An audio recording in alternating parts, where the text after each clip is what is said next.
Bienvenidos. Abordaremos el concepto de práctica notarial y para esto traeremos a colación un ejemplo de la vida real para entenderlo de forma concreta. Imaginemos el caso de Jorge, que quiere venderle un inmueble que heredó de su madre a Matías. Solo tiene completa la declaratoria de herederos, por lo que el inmueble no está a su nombre, sino que está a nombre del causante. Concurren entonces ambas partes a las oficinas del escribano González a consultarle cómo resolver su inquietud. El escribano deberá aclararle a las partes qué figura jurídica adoptar, qué documentación va a ser necesaria para resolver la cuestión y las diferentes técnicas y conductas que va a seguir para resolver la respectiva escritura. Es así como surge el concepto de práctica notarial, que es el conjunto de reglas, técnicas y conductas que van a regir la función del escribano González en este caso, y la forma de desenvolverse en su tarea como documentador. La práctica notarial puede ser general o particular. Será general cuando el escribano González, por ejemplo, asesore a Jorge y a Matías sobre la forma en la que se debe llevar a cabo el acto, que en este caso es una compra-venta por tracto abreviado, y será particular cuando el escribano redacte el respectivo instrumento y lo suscriba con las partes. En este caso es una escritura de compra-venta. Pensemos en la situación en que se encuentra el escribano cuando Jorge y Matías requieren su intervención. ¿Puede negarse? La respuesta es no. El escribano siempre va a tener la obligación de actuar, a no ser que se encuentre obligado por servicios de igual naturaleza o que lo requerido sea contrario a la ley. Este es uno de los fundamentos que tiene la corriente doctrinaria que sostiene que el escribano es un funcionario público. Nos preguntamos entonces, ¿el escribano es funcionario público? Diremos que hay tres corrientes doctrinarias: la corriente profesionalista, la corriente funcionalista y la doctrina intermedia. La doctrina funcionalista, que sostiene que el escribano es un funcionario público, entre otros fundamentos, afirma que el escribano maneja propiedad del Estado, que es el protocolo, es designado por el Estado en función de un concurso de antecedentes y oposición, tiene jurisdicción y competencia determinada y tiene obligación de prestar servicios. La doctrina profesionalista sostiene que el escribano no es un funcionario público, sino un profesional de derecho, y entre otros fundamentos postula que el escribano no se encuentre en el organigrama de la administración, no figura en el presupuesto y no está regido por el Estatuto del Empleado Público. Por último, tenemos a la doctrina intermedia, que es la que adopta la Ley Orgánica Notarial número 4183 de Córdoba, que sostiene que el escribano es un profesional de derecho en ejercicio de una función pública. Relacionado con el concepto de práctica notarial, aparece la técnica notarial, que es el medio que brindará los elementos necesarios para la correcta aplicación de la práctica notarial. Sería un puente entre el conocimiento del escribano, el derecho notarial, y la tarea que efectivamente va a realizar, que en el caso de un estudio será una compra-venta por tracto abreviado. Dentro del concepto de técnica notarial podemos distinguir el concepto de técnica de acción y el concepto de técnica documental. La técnica de acción se refiere a cómo el escribano debe desempeñarse durante todo el proceso escriturario, y la técnica documental se refiere a cómo el escribano González, en este caso, debe desempeñarse con relación al protocolo. Así, la práctica notarial y la técnica notarial, tanto en su faz de acción como en su faz documental, van a regir la tarea del escribano González desde la primera audiencia hasta la confección de la respectiva escritura.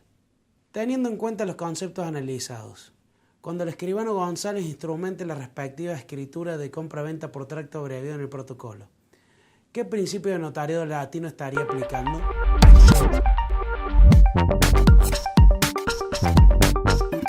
La respuesta correcta es el principio de matricidad, estando a cargo del escribano González la conservación y custodia del protocolo hasta su entrega al archivo de protocolos.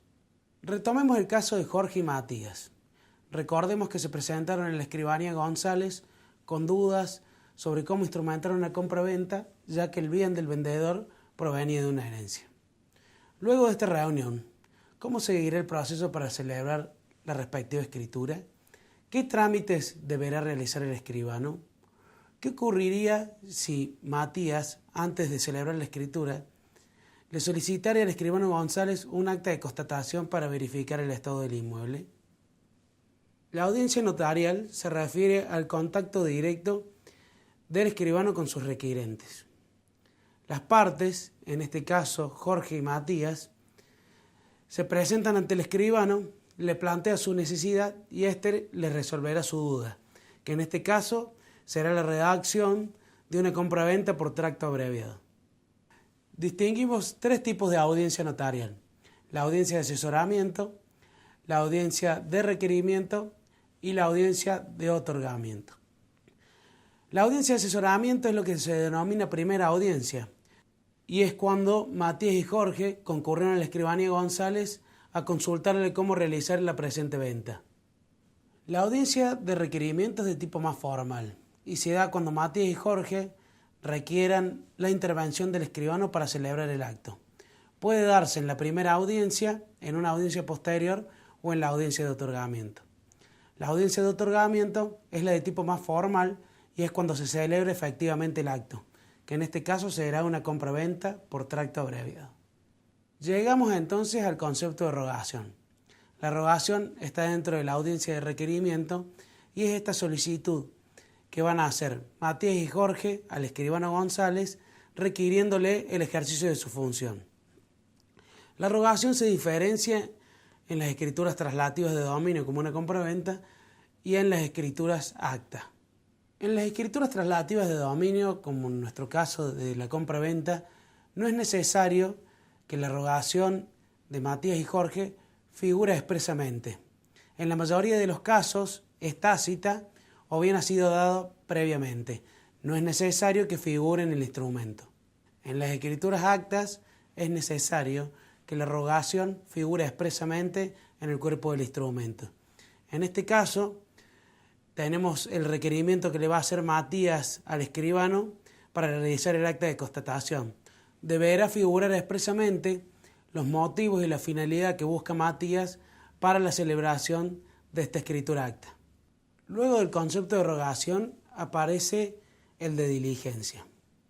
La diligencia va a ser el efecto del requerimiento efectuado por Matías y Jorge en la escritura de compraventa y por Matías en la escritura acta de constatación. Serán todos los trámites que va a realizar el escribano con el fin de hacer efectiva su intervención. Se ve claramente en las escrituras actas, donde el escribano deberá dejar constancia en el protocolo de todos los trámites realizados luego del requerimiento.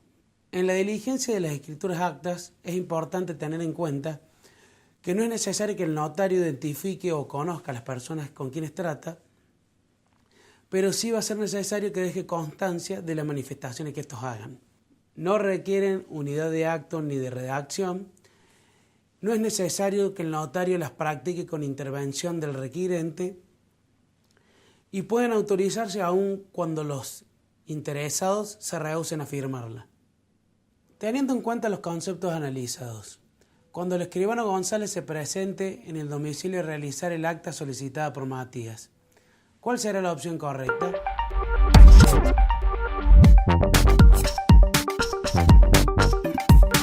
La respuesta correcta es que no será necesario que Matías lo acompañe y que el acta tendrá validez aunque la persona que lo atienda se rehúse a firmarlo. Siguiendo con el ejemplo de la compra-venta que quieren celebrar Jorge y Matías en la escribanía González. ¿Qué otro instrumento documental necesitaría el escribano si las partes, antes de celebrar la escritura de compra-venta y del acta de constatación solicitada por Matías, requirieran al escribano la certificación de sus firmas en un boleto de compra-venta? Durante el ejercicio de sus tareas, el escribano González tendrá como herramientas y será custodio del protocolo y del libro de intervenciones. El protocolo está formado por las escrituras matrices otorgadas por un escribano de registro dentro de un área de calendario y por los instrumentos jurídicos incorporados, ya sea por mandato legal, orden judicial o a requerimiento de las partes. Así, forman parte del protocolo los certificados notariales solicitados al registro, la documentación habilitante, como pueden ser poderes, contratos sociales, actas constitutivas, la documentación legitimante, como las declaratorias de herederos, minutas y toda otra documentación exigida por la ley. Por ejemplo, la fotocopia de los DNIs de las partes intervinientes cuando el escribano no los conozca personalmente. En la provincia de Córdoba, el organismo encargado de la impresión y expedición de los protocolos es el Colegio de Escribanos. Antes de ser utilizado por una escribanía, es necesario que el protocolo se encuentre habilitado y rubricado por el Tribunal de Disciplina Notarial. Una vez retirados, el escribano deberá hacer la foliatura, que es la designación numérica interna que se realiza en la escribanía y se hace en la parte superior de la hoja de protocolo. Esta numeración comienza con el folio 1, donde se encuentra la nota de apertura, y se cierra con la nota de clausura. Además, el escribano deberá confeccionar un índice alfabético donde dejará constancia de los actos jurídicos realizados. En la provincia de Córdoba, el protocolo puede ser llevado de dos maneras: en una sección única, donde se incluirán todas las escrituras, o se puede dividir en la sección A y en la sección B.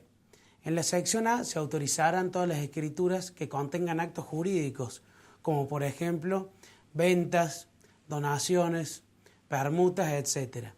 Y en la sección B se autorizarán las escrituras de poderes, actas, venias, etc. Así, si el escribano González hubiese decidido dividir el protocolo en sección A y en sección B, la compraventa por tracto abreviado la autorizará en la sección A y el acta de constatación solicitada por Matías la autorizará en la sección B. Nos habíamos planteado la duda de qué instrumento necesitaría el escribano González en el caso que las partes les requiriesen la certificación de firmas en un boleto de compraventa. Aparece así el libro de intervenciones, que es un libro habilitado por el Tribunal de Disciplina Notarial de 250 páginas móviles, donde el escribano deja constancia de todos los actos no protocolares, como es en este caso una certificación de firma.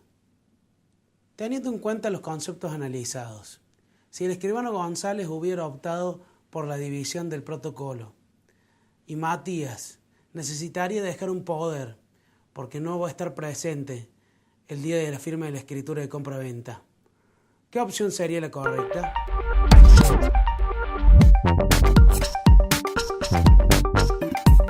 La respuesta correcta es: el poder se otorgaría en la sección B, que es donde se autorizan este tipo de actos. Continuemos con el análisis del caso de Jorge y Matías. Analicemos la escritura de compra-venta y la escritura acta que debe realizar el escribano González. ¿Cómo estarán estructuradas estas escrituras? ¿La información que deberán presentar las partes será semejante? ¿Difiere en algo la técnica de acción para cada una de ellas? ¿La documentación que tienen que presentar las partes es la misma? Analizaremos la técnica documental de las escrituras, teniendo en cuenta sus partes y técnicas de acción, y diferenciando las escrituras propiamente dichas de las escrituras actas.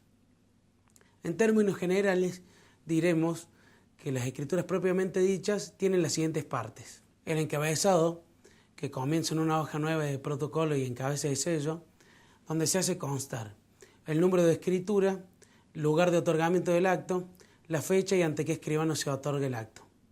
La comparecencia, donde se hacen contar los datos de los intervinientes. La intervención, donde se hace constar si las partes actúan por sí o en representación de otras personas.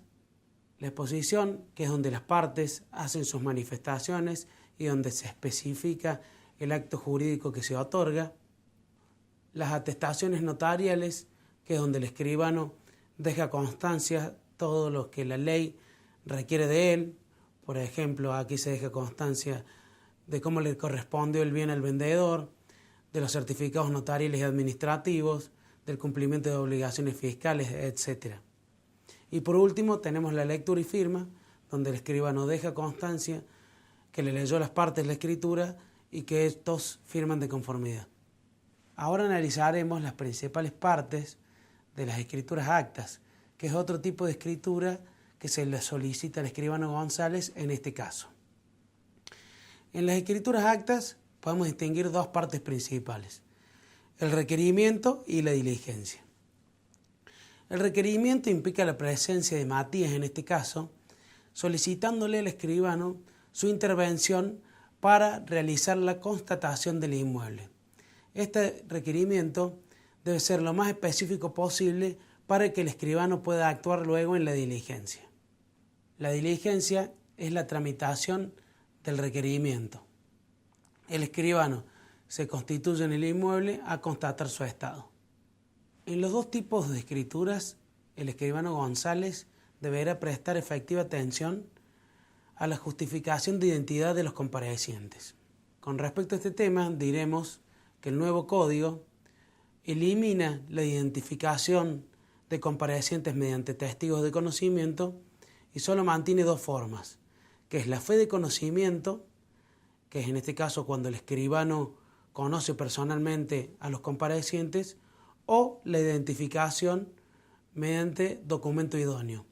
En este caso, el escribano debe requerir a los comparecientes el documento nacional de identidad y agregar copia certificada al protocolo. Teniendo en cuenta los conceptos estudiados, analice la siguiente situación. Como el escribano González no conoce personalmente a Jorge y a Matías, les requirió que el día de la escritura lleven con ellos dos testigos de conocimiento. Seleccione la opción correcta. La opción correcta es falso, ya que el escribano podría identificarlos mediante la exhibición de sus documentos.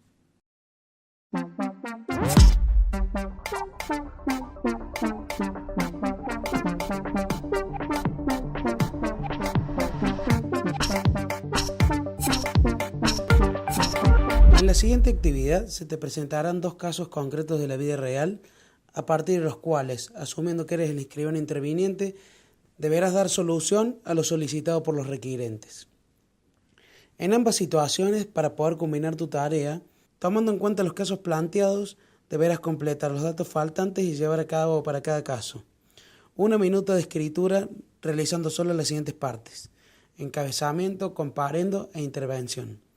Una vez concluida esta parte, tendrás que continuarla con 3 puntos suspensivos entre paréntesis conforme los ejemplos de las lecturas. No es necesario que realices toda la escritura. A continuación de los puntos suspensivos, trabajarás en el desarrollo de 1 minuto con las siguientes partes: lectura y firma, aclarando en cada caso quiénes firman y, de ser necesario, en qué momento. En el caso de que consideres que en alguna de las dos escrituras deba constar obligatoriamente la rogación, deberás incluirla luego de la intervención. En el caso de que estimes que alguno de los dos ejemplos se resuelve mediante una escritura acta, no es necesario que desarrolles la diligencia, solo indica dónde continuaría la misma. A partir de lo anteriormente detallado, elabora las 2 minutas en un único documento de Word y envíalo como tarea a los fines de que puedas realizar la autoevaluación. Para resolver la actividad, tuviste que tener en cuenta los conceptos desarrollados a lo largo del módulo, tales como las diferentes partes de las escrituras, las diferentes técnicas de acción y redacción que debe tener en cuenta el notario y sobre todo la diferencia existente en las escrituras propiamente dichas y las escrituras actas con relación al requerimiento rogación. La situación 1 se trata de un caso en el que se aplica el tipo de escrituras propiamente dichas. La situación 2 se resuelve con la realización de una escritura acta. En la misma se aplican los requisitos de las escrituras propiamente dichas con algunas variantes. En pantalla podrán observar los ejemplos de resolución de la actividad, tanto para la situación 1 como para la situación 2.